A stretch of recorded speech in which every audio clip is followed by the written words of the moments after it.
got so motherfucking design on right now.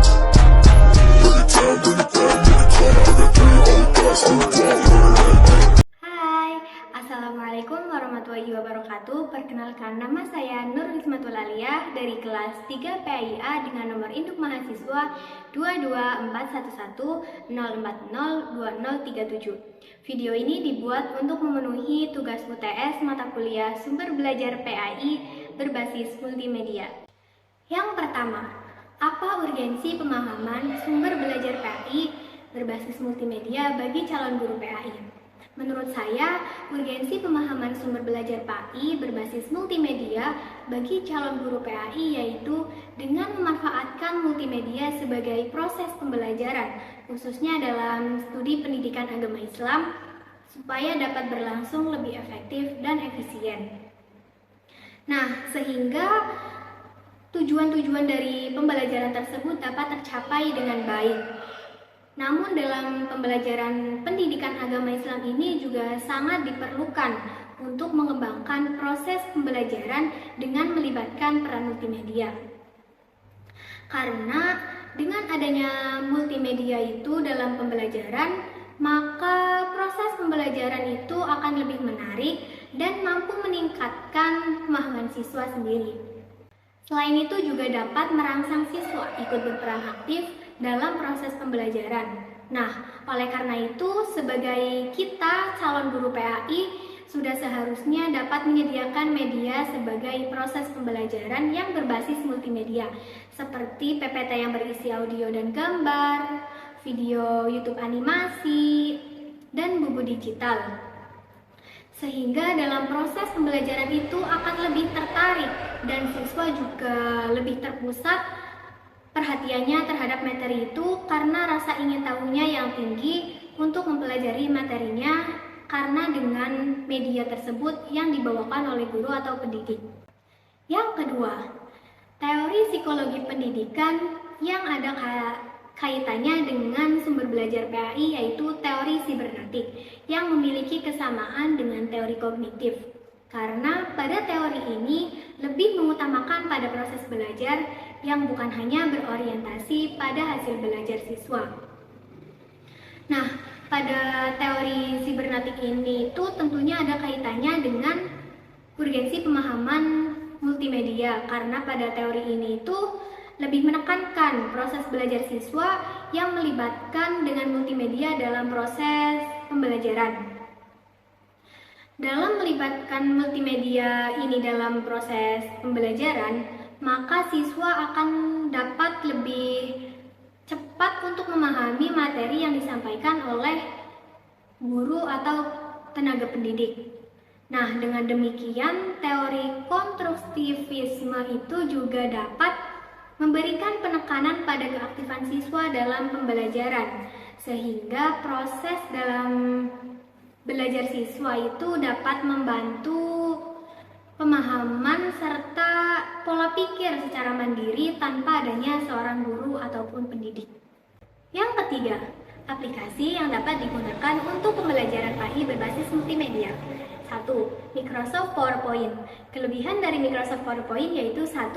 Dapat digunakan secara berulang-ulang, dapat menyajikan materi berupa teks, video, gambar, audio yang dapat menarik perhatian siswa sehingga tidak membosankan ketika proses pembelajaran.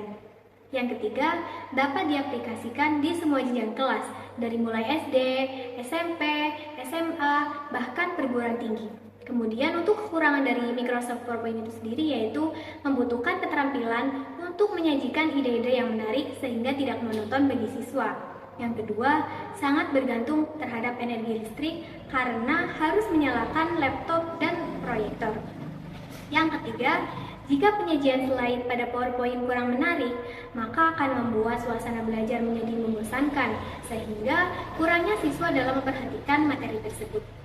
Aplikasi yang kedua yaitu Kahoot. Untuk kelebihan dari aplikasi Kahoot itu, suasana kelas lebih menyenangkan, siswa dilatih kemampuannya dalam pengoperasian teknologi.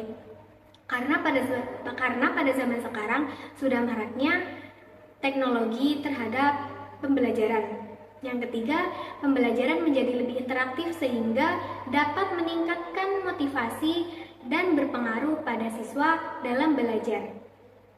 Kemudian yang keempat, pendidik dapat mengontrol dan memantau jawaban dari siswa tersebut dengan cepat, dan kekurangannya yaitu adanya keterbatasan dalam perangkat dan jaringan, karena gak semua sekolah itu diperbolehkan untuk membawa handphone ataupun laptop. Yang kedua, siswa hanya fokus pada aspek permainan saja daripada pemahaman yang sebenarnya.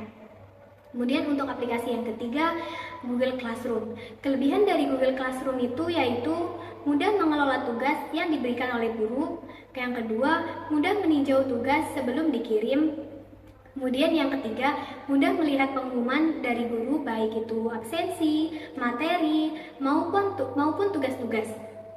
Kemudian yang ketiga yaitu memudahkan dalam hal diskusi, karena di dalam Google Classroom ini menyediakan ruang diskusi untuk diskusi kepada guru dan siswa dalam kolom komentar, sehingga kita bebas mengirim file untuk didiskusikan dengan guru tersebut.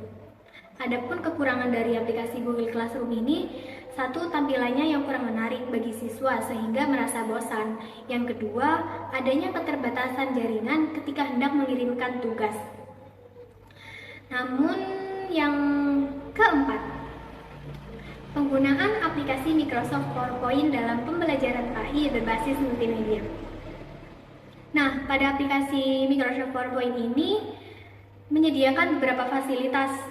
Nah, di sini yaitu fasilitas slide yang untuk menampung pokok pembicaraan yang akan disampaikan guru kepada siswa. Dalam slide ini juga dibuat atau disisipkan seperti animasi, musik, gambar, video, dan lain-lain yang berfungsi sebagai pendukung dalam proses pembelajaran, sehingga lebih menarik dan lebih menyenangkan. Apabila slide ini ditayangkan, maka siswa akan dapat semangat untuk menerima materi yang disampaikan oleh guru karena adanya video YouTube itu sendiri. Nah, terutama pada bidang studi PAI yang saat ini masih merasa kesulitan dalam mencari media yang tepat untuk menyampaikan materi dalam menciptakan suasana yang menyenangkan, asik, dan tidak membosankan. Karena mata pelajaran PAI yang awalnya kurang diminati oleh siswa, maka dengan adanya media PPT sebagai proses pembelajaran akan ditunggu oleh siswa tentang studi PAI ini, karena dengan ketertarikan siswa dalam menunggu materi-materi yang disampaikan oleh guru menggunakan PPT ini.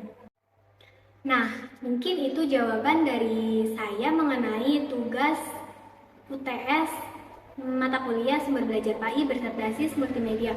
Semoga bermanfaat. Wassalamualaikum warahmatullahi wabarakatuh.